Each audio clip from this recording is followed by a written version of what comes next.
चुपला का ग? कर कामाला सुरुवात आजपासून. हळूहळू आता तुलाच काम करायचंय.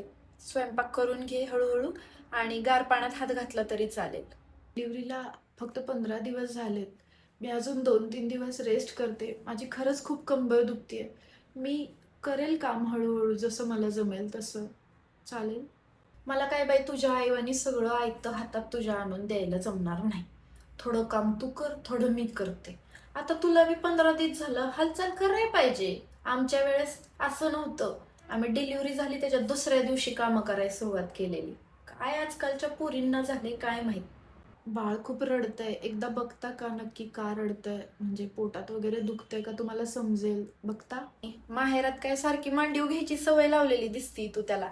त्यामुळेच तो बहुतेक असा रडतोय. हे घ्या वहिनी तुमचं बाळ सारखं रडतंय. बहुतेक तुम्ही सांगितलंय आत्याच्या मांडीवर गेलं की रडायचं. आत्ताशी महिना झाला त्याला जन्म घेऊन आणि मी त्याला शिकवणार कोणाकडे गेल्यावर रडायचं आणि काय असं काय नाहीये. बघ बाई कामाचा बोजा पडतोय म्हणून नाही हो आम्ही बोलत. आमचं म्हणणं एवढंच आहे, तुला पण आता तुझं शरीर मजबूत बनायला पाहिजे, थोडी हालचाल करायला पाहिजे. सारखीच जर तू राजा राणीवानी बसशील इथं बेडरूम मध्ये आमचं कसं व्हायचं?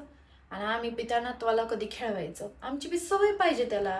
आईच्या घरी निदान बाळ का रडतंय हे तरी आई समजावून सांगायची. निदान 4 कामं केली तरी म्हणायची तरी की थोडा वेळ आराम कर. इथे तेही नाहीये.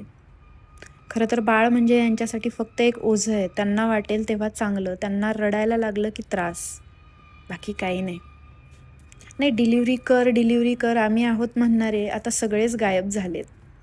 जाऊ दे, माझं बाळ आणि मी दोघंही खूप खुश आहोत एकमेकांसोबत.